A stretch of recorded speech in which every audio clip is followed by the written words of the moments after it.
Americans love Halloween, the candy, the costumes, and the creepy decor.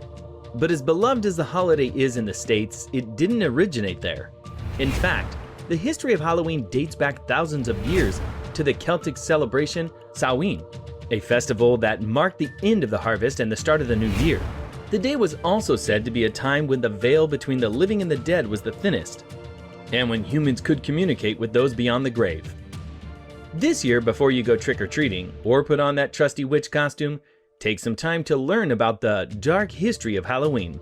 It turns out, the holiday is much more interesting and eerier than you thought. Travel back in time with us, and we mean way back, to learn what some of the very first ghostly celebrations of Halloween looked like. We can guarantee they didn't include glitter pumpkins or superhero costumes. When you're done, load up on even more Halloween trivia. Ancient origins of Halloween.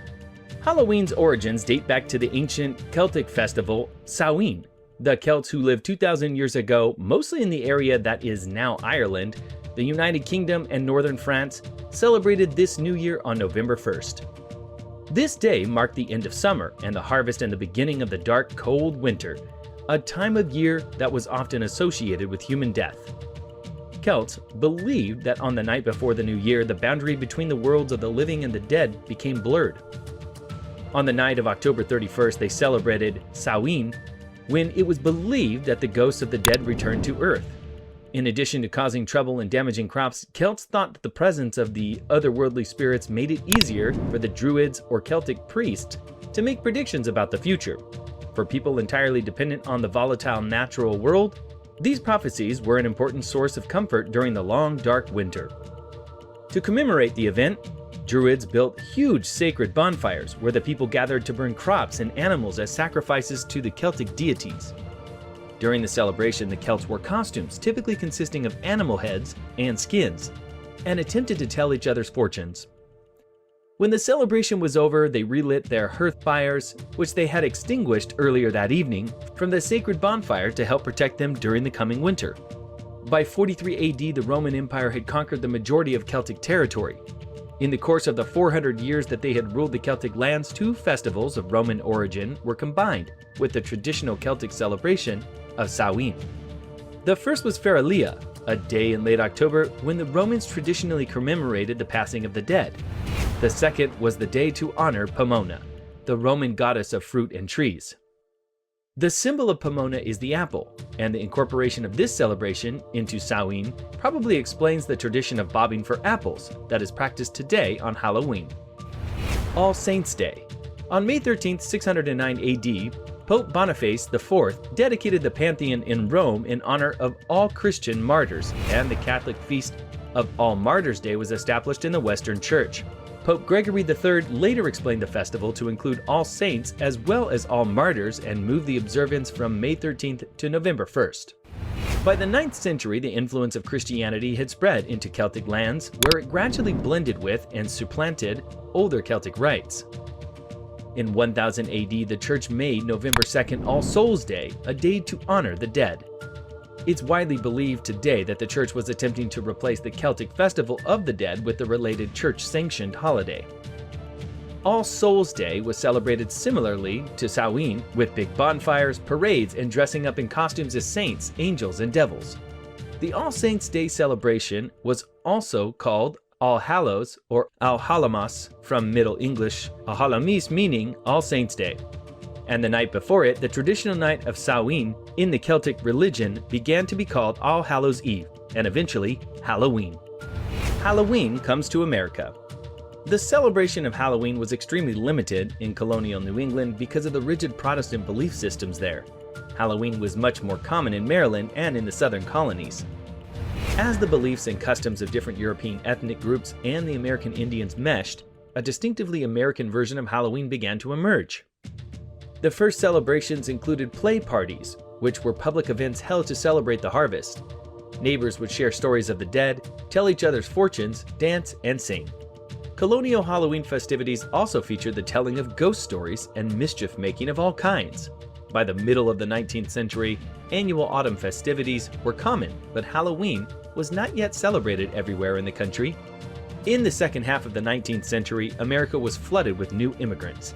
These new immigrants, especially the millions of Irish fleeing the Irish potato famine, helped to popularize the celebration of Halloween nationally. History of trick-or-treating. Borrowing from European traditions, Americans began to dress up in costumes and go house to house asking for food or money, a practice that eventually became today's trick-or-treat tradition. Young women believed that on Halloween, they could divine the name or appearance of their future husband by doing tricks with yarn, apple parings, or mirrors. In the late 1800s, there was a move in America to mold Halloween into a holiday more than about community and neighborly get-togethers than about ghosts, pranks, and witchcraft. At the turn of the century, Halloween parties for both children and adults became the most common way to celebrate the day. Parties focused on games, foods of the season, and festive costumes. Parents were encouraged by newspapers and community leaders to take anything frightening or grotesque out of the Halloween celebrations. Because of these efforts, Halloween lost most of its superstitious and religious overtones by the beginning of the 20th century. Halloween parties. By the 1920s and 1930s, Halloween had become a secular but community-centered holiday, with parades and town-wide Halloween parties as the featured entertainment. Despite the best efforts of many schools and communities, vandalism began to plague some celebrations in many communities during this time. By the 1950s, town leaders had successfully limited vandalism, and Halloween had evolved into a holiday directed mainly at the young. Due to the high numbers of young children during the 50s baby boom, parties moved from town civic centers into the classroom or home, where they could be more easily accommodated. Between 1920 and 1950, the centuries-old practice of trick-or-treating was also revived. Trick-or-treating was a relatively inexpensive way for an entire community to share the Halloween celebration. In theory, families could also prevent tricks being played on them by providing the neighborhood children with small treats. Thus, a new American tradition was born, and it has continued to grow. Today, Americans spend an estimated $6 billion annually on Halloween, making it the country's second largest commercial holiday after Christmas. Halloween movies. Speaking of commercial success, scary Halloween movies have a long history of being box office hits. Classic Halloween movies include the Halloween franchise, based on the 1978 original film directed by John Carpenter and starring Donald Pleasence, Nick Castle, Jamie Lee Curtis, and Tony Moran. In Halloween, a young boy named Michael Myers murders his 17-year-old sister and is committed to jail, only to escape as a teen on Halloween night and seek out his old home and a new target. Considered a classic horror film down to its spooky soundtrack, it inspired 11 other films in the franchise and other slasher films like Scream, Nightmare on Elm Street, and Friday the 13th. A direct sequel to the original Halloween was released in 2018, starring Jamie Lee Curtis and Nick Castle.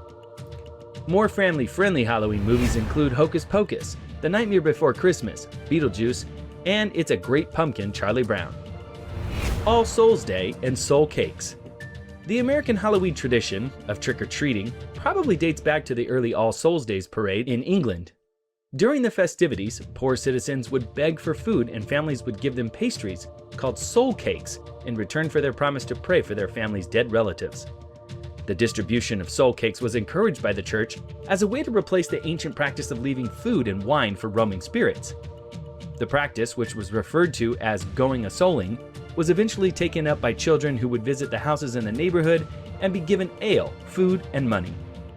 The tradition of dressing in costume for Halloween has both European and Celtic roots. Hundreds of years ago, winter was an uncertain and frightening time. Food supplies often ran low, and for many people afraid of the dark, the short days of winter were full of constant worry. On Halloween, when it was believed that ghosts came back to the earthly world, people thought that they would encounter ghosts if they left their homes. To avoid being recognized by these ghosts, people would wear masks when they left their homes after dark, so that the ghosts would mistake them for fellow spirits. On Halloween, to keep ghosts away from their houses, people would place bowls of food outside their homes to appease the ghosts and prevent them from attempting to enter.